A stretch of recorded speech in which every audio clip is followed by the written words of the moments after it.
ఉంటారు.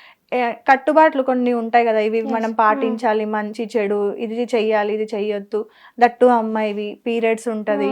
సో ఎట్లా పాటిస్తావు ఇవన్నీ కూడా? ఆ టైంలో కూడా వస్తారా? ఆ టైంలో అంటే రారు అని అనుకుంటున్నా. పీరియడ్స్ టైంలో నేనైతే ముట్టుకోను, దేవుడి పని ఏమున్నా ముట్టుకోను, పాపం తగులుతుంది అంటారు కదా, సో అలా అని ముట్టుకోను. నార్మల్ టైంలో అయితే చేయాల్సిన పూజలు కానీ ఏమైనా ఉంటే చేసుకుంటా. పద్ధతిగా ఉండాలని ఏం లేదు, మనకు నచ్చినట్టు కూడా ఉండొచ్చు, బట్ అమ్మవారి టైంలో పద్ధతిగా ఉండే చాలు, ఓన్లీ దట్ టైం. కానీ ఒక అమ్మవారు వచ్చే ఆడపిల్లగా నువ్వు నిజంగా దీన్ని నమ్ముతున్నావా? నమ్ముతున్నా. ఎందుకు ఇట్లా ఈ టైంలో మనం అమ్మవారిని ముట్టుకుంటే తప్పు అనేది ఆచారాన్ని నమ్ముతావా? ఎలా అంటే మేము కూడా చదువుకున్నాం కాబట్టి మాకు కూడా చాలా వరకు ఏమన్నారు అంటే, చాలా మంది పీరియడ్స్ వచ్చిన టెంపుల్స్కి వెళ్తారంట. అవును, కొన్ని టెంపుల్స్ చాలా మంది వెళ్తారంట. అలా నేను కూడా ఒకసారి ట్రై చేసిన, బట్ వెళ్ళలేదు. వెళ్ళాలని మా ఫ్రెండ్స్ ఏం చెప్పారంటే వెళ్ళొద్దు, అలా తప్పు అని చెప్పిర్రు. కానీ నేను వీళ్ళు చెప్తే తప్పు ఎలా అవుతుంది అని చాలాసార్లు ఆలోచించడం కూడా. ఓకే, అసలు పీరియడ్స్ అయితే పెద్దగా ఏముంటుంది, ఎందుకు వెళ్ళొద్దు టెంపుల్కి కూడా, అదేమైనా వేరే విషయమా? అందరికీ నార్మల్గా జరిగేదే కదా, అలా అని అనుకుంటున్నా. ఓకే, చాలా సాంప్రదాయం. అమ్మవారిని అడిగినవా ఇదే మాటను, సాంప్రదాయాన్ని నమ్మాలా నిన్ను నమ్మాలా అని ఎప్పుడైనా అడిగినవా? అడిగినా. ఏమని చెప్పారు? ముందు ముందు నీకే తెలుస్తుంది అని చెప్పారు. ముందు ముందు నీకే తెలుస్తుంది అని చెప్పారు. ఎందుకు అంటే నీకు వచ్చేది కూడా అమ్మవారు అంటే ఆమె కూడా ఒక ఆడ మనిషి. ఒక చిన్న స్మాల్ డౌట్ అక్క, ఇప్పుడు అమ్మవారు కూడా ఆడ మనిషే కదా, ఆమెకి పీరియడ్స్ కావా? అదే కదా అందరికి డౌట్. మరి నేను అందుకే ఆ మాట నిన్ను అడుగుతున్నా. ఇప్పుడు నేను వేరే వాళ్ళని, వేరే పూజారులని, వాళ్ళని వీళ్ళని అడిగినాను, ఒక్కొక్కరు ఒక్కొక్కటి చెప్తారు. సాంప్రదాయం అంటారు, లేకపోతే ఇంకోటి అంటారు, ఏదో చెప్తుండే 100 రీజన్లు చెప్తూ ఉంటారు. కానీ దానికి ఎగ్జాక్ట్ రీజన్ అనేది మన చరిత్ర చూసుకుంటే వేరే ఉంటది. వరకు మేబీ కాదేమో అనుకుంటున్నా, అదేదో కడుపులో తీయించుకుంటే కాదు అంటారు కదా, అట్లాంటిది ఏమి ఉండదు. మరి ఎల్లమ్మ తల్లికి ఏమంటారు కొన్ని అందులో కూడా చూపిస్తారు కదా చరిత్రలలో, ఎల్లమ్మ తల్లి శివయ్యని ఇలా లాగితే శాపం పెడతాడు అన్నట్టుగా కొంతమంది చెప్తారు కదా. నార్మల్ గా మనం కొన్ని వీడియోస్ లో చూస్తూ ఉంటాం కదా ఎల్లమ్మ తల్లి కథలో. అవును, మరి అలా ఎల్లమ్మ శాపమే కదా మరి ఇది? ఎల్లమ్మ శాపమే. మరి మాట్లాడుకుంటా అదే ఎల్లమ్మ కదా నీ ఒంటి మీదకి వచ్చేది. తప్పెట్లయితే నువ్వు ఏ రోజైనా నిత్య పూజ చేసుకోవచ్చు. నువ్వు చేసుకోవచ్చు నిత్య పూజ. ఒక్కొక్కసారి అరే తప్పేమో అనిపిస్తుంది, ఒక్కొక్కసారి అనిపించదు, వెళ్ళాలనుకుంటా, అప్పటికి ఆగిపోతా. ఓకే, మీ మమ్మీ వాళ్ళు అంటే ఎప్పుడు ఇంతవరకు అంటే ఆ టైమ్స్ లో నీకు రావడము అట్లా ఏం ఒక్కసారి జరిగింది. ఒక్కసారి ఫీవర్ కూడా వస్తుండే, అంటే ఇంతగానం ఇబ్బంది పెడతారా అమ్మవారు అనేసి చాలా మాటలు వచ్చినాయి. సడన్ గా కోపం వచ్చేసింది. అప్పుడు వచ్చిందా? అయితే వచ్చింది. ఓకే, కానీ మాట నోరైతే ఇప్పలేదు, షవరింగ్ అయినా అంతే. షివర్ అయినా అంతే, ఇంకా అంతకు మించి మాట అనేది రాదు.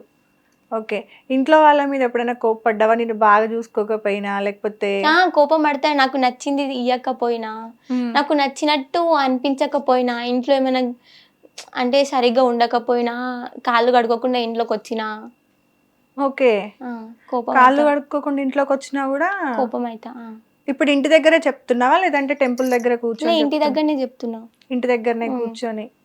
కానీ పర్సనల్ లైఫ్ ని మిస్ అవుతున్నాను ఎప్పుడైనా అనిపించిందా? అనిపించింది, కొన్ని ఆడుకోవాల్సింది, ఫ్రెండ్స్ తో బయట అక్కడ ఇక్కడ తిరగాల్సింది.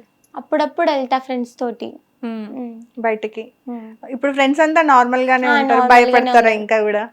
అంటే ఒక్కొక్కసారి చెప్తారు నీతో మాట్లాడ. ఫస్ట్ ఎందుకు భయపడతారు చెప్పాలా? నీ హెయిర్ ని చూసే భయపడతారు తెలుసా. ఇంతకు ముందు నీ హెయిర్ ఇంత లాంగ్ హెయిర్ ఉంటే మంచిది అనుకుంటారు, కానీ నువ్వు ఈ గెటప్ లో కూర్చున్న తర్వాత ఎందుకురా మాట్లాడతారు, వణుకుతుంది. నాకేం వణుకుతుంది, ఏం మాట మాట్లాడితే ఏమైతుంది, ఏ అంటే అక్కులు లేస్తావేమో అని నాకే లోపల వణుకుతుంది.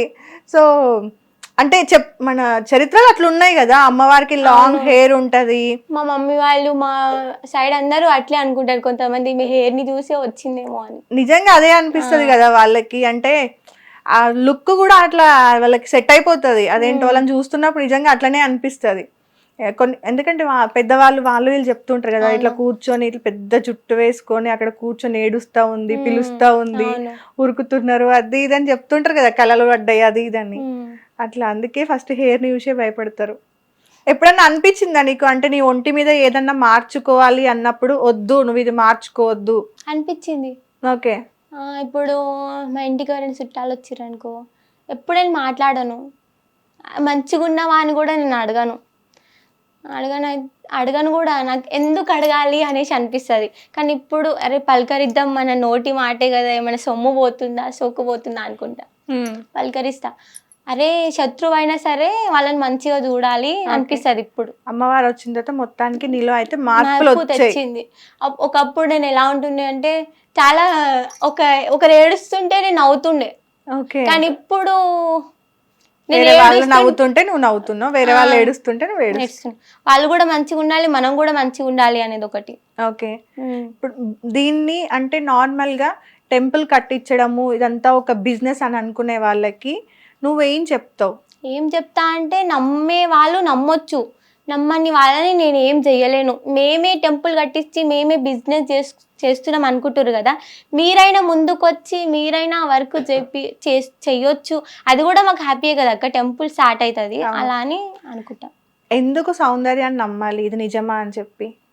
ఇదంతా ఒక గేమ్ అయ్యి ఉండొచ్చు, లేదంటే ఏమో నువ్వు అంటున్నావు కదా ఇప్పటివరకు మీ ఊర్లో డెవలప్మెంట్స్ ఏం రావట్లేదు అని. వచ్చిందా? వచ్చింది. నువ్వే అన్నావు కదా ఊర్లో మా ఊరిని ఎవరు పట్టించుకోవట్లేదు. ఇప్పుడిప్పుడు పట్టించుకుంటారేమో అనేది. అదే అంటున్నా, దీనికోసం ఇదంతా ఊరు డెవలప్మెంట్ కోసము లేదా నీ సొంత అవసరాల కోసం? ఓకే. లేదు, సొంత అవసరాల కోసం కానీ అలానే ఏం లేదు. కానీ ఇప్పుడు నాకు చాయిస్ వచ్చింది కదా అక్క. అప్పుడు అంటే నేను ఒక నార్మల్ పర్సన్ని, ఇప్పటికైనా మంచి చేయకపోతే ఇక మనిషి ఉండి ఏంటి లాభం? అందుకే దేవుడు మనల్ని పుట్టించడానికి ఏదో ఒక మంచి పనితో చెయ్యాలి అనే రీజన్ తోటి పుట్టిస్తాడంట. ఆ మంచి పని అవ్వడానికి నన్ను పుట్టించాడేమో, రీజన్ లేకుండానే ప్రతి మనిషి పుట్టుకకు ఏదో ఒక కారణం ఉంటది. సౌందర్యకే ఎందుకు అందరికి ఉంటది, నాకేం లేదు. నీకు కూడా ఉండొచ్చేమో. అదే అంటున్నా, ఇప్పుడు అన్నకు కూడా ఉండొచ్చేమో. అన్నకుంది జలుబు దగ్గు కాకుండా రీజన్ పుట్టడానికి ప్రతి మనిషికి రీజన్ ఉంటది. కానీ ఈ మనుషులందరికీ రాని అదృష్టం సౌందర్యకే ఎందుకు అని నేను అడుగుతున్నా. అమ్మవారు ఇచ్చిందేమో, ఏ అదే అంటున్నా. అంత అమ్మవారికి నీకు అంతగానం ఏంటి లింక్? మీ ఇద్దరికి మాట్లాడుకున్నారా ఎప్పుడన్నా? మాట్లాడుకున్నాం. చాలా వరకు మంచి చేస్తేనే వస్తారన్న చెప్పింది. నేను ఏ జన్మలో ఏ మంచి చేసినానో కనుక ఈ జన్మలో కరుణించింది. మీ అమ్మ వాళ్ళ అదృష్టం నిన్ను కనడం కూడా చాలా అదృష్టం. కానీ నేను వాళ్ళ కడుపులో పుట్టడం అదృష్టంగా భావించాలి. మా మమ్మీ ఎలాంటి ఒక ఫ్రెండ్, ఓకే, ఫ్రెండ్ కైనా తక్కువ చెప్తా కానీ మమ్మీకి అన్ని విషయాలు షేర్ చేస్తాను నేను. మీ పిన్ని వాళ్ళు ఇంకా నమ్ముతున్నారా లేదా? చుట్టాలు మీ పిన్ని వాళ్ళు ఇప్పుడు కోపం అవుతున్నారు, అదే పిల్లైందిరా మీడియా ముందు చెప్పింది అనేసి. ఓకే. మరి చెప్పరా అక్క, చాలా ప్రాబ్లమ్స్ ఫేస్ చేసినా మేము అసలు. చాలా సూటిపోటి మాటలు అంటుండే, చాలా వరకు టార్చర్ కూడా పెట్టినుండే. ఏమని? వీళ్ళకి ఏందిరా, వీళ్ళ పరిస్థితి ఎప్పుడు ఇలానే ఉంటది, చీడ పొరుగు లెక్క చూస్తుండే మమ్మల్ని. పేదోళ్ళనా? పేదోళ్ళని కాదు కానీ అంటే దట్ వే మీనింగ్ లో చూస్తుండే. వీళ్ళు ఎప్పుడు పైకి ఎదగరు, వీళ్ళకి ఎప్పుడు ఇలానే ఉంటది, వీళ్ళని ఎప్పుడు చిన్నగా చూడాలి మనం అలా అనేసి. ఓకే. లైఫ్ లో నువ్వు ఎలా సెటిల్ అవుదాం అనుకుంటున్నావు? ఇప్పుడు అమ్మవారు ఇదంతా కూడా నీ లైఫ్ లో తెలియకుండా వచ్చింది. సెటిల్ అవుతాను అనేది క్లారిటీగా తెలీదు. బట్ ఒకరి కింద పని చేయకుండా నాది నేనంటూ బతుకుతాననే నమ్మకం అయితే నాకుంది. ఓకే. అంటే బిజినెస్ చేయాలి అనుకుంటున్నావు? బిజినెస్ అయితే లేదే. ఒకరి కింద బతకొద్దు అని అనుకుంటే సొంతంగా ఏదో ఒకటి చేసుకోవాలనే కదా. సొంతంగా చేసుకునేదాన్నే కదా మనం బిజినెస్ అంటాం. అంటే ఆ బిజినెస్ కూడా కాదు, ఫ్యూచర్ లో కానీ నా దగ్గర డబ్బు అంటూ లేకపోయినా సరే ఒకరి కింద నేను వెళ్ళను. ఓకే. చెయ్యి చాచి నీ దగ్గర డబ్బు అడగను, అంతవరకు అయితే ఉంటాను అనుకుంటున్నా. నా దగ్గర ఉన్నంత లోపల కూడా నేను చాలా మందికి హెల్ప్ చేద్దాం అనుకుంటున్నా. నా దగ్గర ఒక 100% ఉన్నా అందులో 70% వాళ్ళకి ఇచ్చి 30% నేను అనుభవిద్దాం అనుకుంటున్నా అక్క. ఓకే. అమ్మవారు రాకముందు చదువు అంతా కూడా బాగుండేది, ఎగ్జామ్స్ కానీ అది కానీ. ఇప్పుడు మరి స్కూల్ కి రెగ్యులర్ గా వెళ్తున్నా? రెగ్యులర్ గా అంటే వెళ్తలేను, బట్ స్కూల్ కి అయితే వెళ్తా అప్పుడప్పుడు. ఓకే. మరి సార్ వాళ్ళు అందరు సపోర్ట్ చేస్తున్నారా? చేస్తున్నారు, వాళ్ళకి కూడా ప్రాబ్లం తెలుసు. చాలా మంచి వాళ్ళు మా సార్స్, చాలా అర్థం చేసుకుంటారు. అర్థం అవుతుందా మా సబ్జెక్ట్స్?